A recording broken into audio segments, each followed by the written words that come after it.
Hi guys, welcome. We're going to read chapter 18 today, Down the Chocolate River. Off we go, cried Mr. Wonka. Hurry up, everybody. Follow me to the next room. And please don't worry about Augustus Gloop. He's bound to come out in the wash. They always do. We shall have to make the next part of the journey by boat. Here she comes. Look! A steamy mist was rising up now from the great warm chocolate river. And out of the mist there appeared suddenly a most fantastic pink boat. It was a large open rowboat with a tall front and a tall back, like a Viking boat of old. And it was such a shining, sparkling, glistening pink color that the whole thing looked as though it were made of bright pink glass. There were many oars on either side of it, and as the boat came closer, the watchers on the riverbank could see that the oars were being pulled by masses of Oompa Loompas, at least 10 of them to each oar. This is my private yacht, cried Mr. Wonka, beaming with pleasure. I made her by hollowing out an enormous boiled sweet. Isn't she beautiful? See how she comes cutting through the river? The gleaming pink boiled sweet boat glided up the riverbank. Over 100 Oompa Loompas rested on their oars and stared up at the visitors. Then, suddenly, for some reason best known to themselves, they all burst out in shrieks of laughter. What's so funny? Asked Violet Beauregard. Oh, don't you worry about them, cried Mr. Wonka. They're always laughing. They think it's a colossal joke. Jump into the boat, all of you. Come on, hurry up. As soon as everyone was safely in, the Oompa Loompas pushed the boat away from the bank and began to row swiftly down the river. Hey there, Mike TV, shouted Mr. Wonka. Please do not lick the boat with your tongue. It will only make it sticky. Here's a quick picture. It's a sketch picture of everyone in the boat. You can see Mr. Wonka in the back and all the families up front.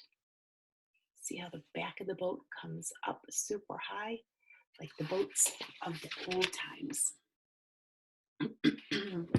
Daddy, said Veruca Salt, I want a boat like this. I want you to buy me a big pink boiled sweet boat, exactly like Mr. Wonka's. And I want lots of Oompa Loompas to row me about. And I want a chocolate river. And I want. She wants a good kick in the pants, whispered Grandpa Joe to Charlie. The old man was sitting in the back of the boat, and little Charlie Bucket was right beside him. Charlie was holding tightly onto his grandfather's bony old hand. He was in a whirl of excitement. Everything that he had seen so far, the great chocolate river, the waterfall, the huge sucking pipes, the candy meadows, the Oompa Loompas, the beautiful pink boat, and most of all, Mr. Wonka himself, had been so astonishing that he began to wonder whether he could possibly have any more astonishments left. Where were they going now? What were they going to see? And what in the world is going to happen in the next room? Isn't it marvelous, said Grandpa Joe, grinning at Charlie. Charlie nodded with a smile up at the old man. Suddenly, Mr. Wonka, who was sitting on Charlie's other side, reached down to the bottom of the boat. Picking up a large mug, dipping it into the river, filled with chocolate, and handed it to Charlie. Drink this, he said. It'll do you good. You look starved to death. Then Mr. Wonka filled a second mug and gave it to Grandpa Joe. You too, he said. You look like a skeleton. What's the matter? Hasn't there been anything to eat in your house lately? Not much, said Grandpa Joe. Charlie put the mug to his lips, and as the rich, warm, creamy chocolate ran down his throat into his tummy, his whole body from head to toe began to tingle with pleasure, and a feeling of intense happiness spread all over him. You like it? Asked Mr. Wonka. Oh, it's wonderful, Charlie said. The creamiest, Loveliest chocolate I've ever tasted, said Grandpa Joe, smacking his lips. That's because it's been mixed by waterfall, Mr. Wonka told him. The boat sped on down the river. The river was getting narrower. There was some kind of dark tunnel ahead, a great round tunnel, and it looked like an enormous pipe. And the river was running right into the tunnel, and so was the boat. Row on, shouted Mr. Wonka, jumping up and waving his stick in the air. Full speed ahead. And the Oompa Loompas rowing faster than ever. The boat shot into the pitch-dark tunnel, and all the passengers screamed with excitement. How can they see where they're going? Shrieked Violet Beauregard in the darkness. There's no knowing where they're going, cried Mr. Wonka, hooting with laughter. There's no earthly way of knowing which direction they are going. There's no knowing where they're routing or which way the river's flowing. Not a speck of light is showing, so the danger must be growing. For the rowers keep on rowing, and they're certainly not showing any signs that they are slowing.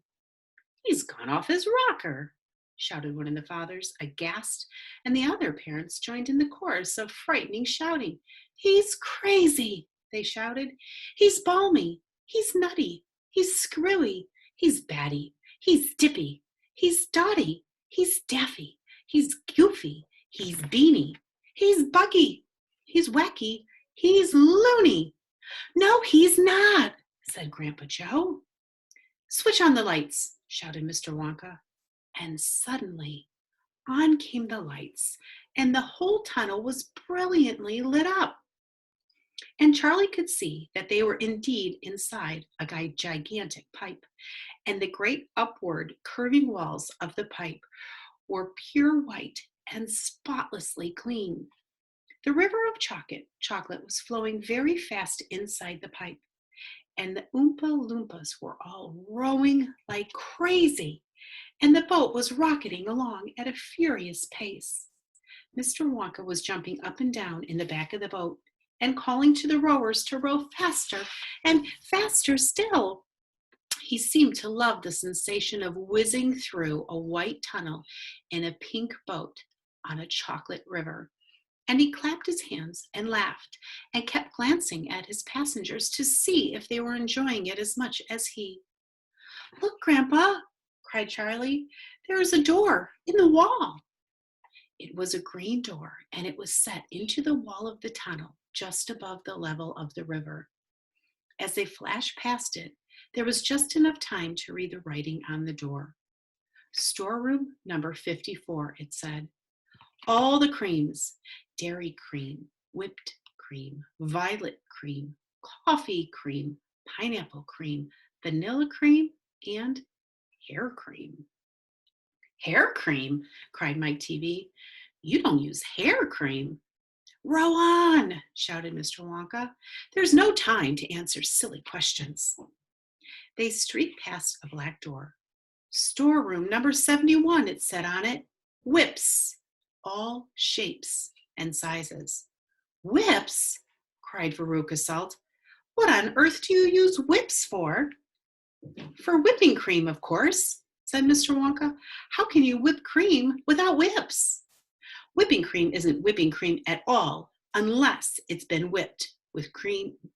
It's whipped with whips. Just as a poached egg isn't a poached egg unless it's been stolen from the woods in the dead of the night. Row on, please. They passed a yellow door on which it said, Storeroom number 77. All the beans, cacao beans, coffee beans, jelly beans, and has-beens. Has-beens, cried Violet Beauregard. You're one yourself, said Mr. Wonka. There's no time for arguing. Press on, press on. But 5 seconds later, when a bright red door came into sight ahead, he suddenly waved his gold-topped cane in the air and shouted, Stop the boat! And that is the end of chapter 18. Tomorrow we will have chapter 19, The Inventing Room, Everlasting Gobstoppers, and Hair Toffee. I'll see you then. Bye.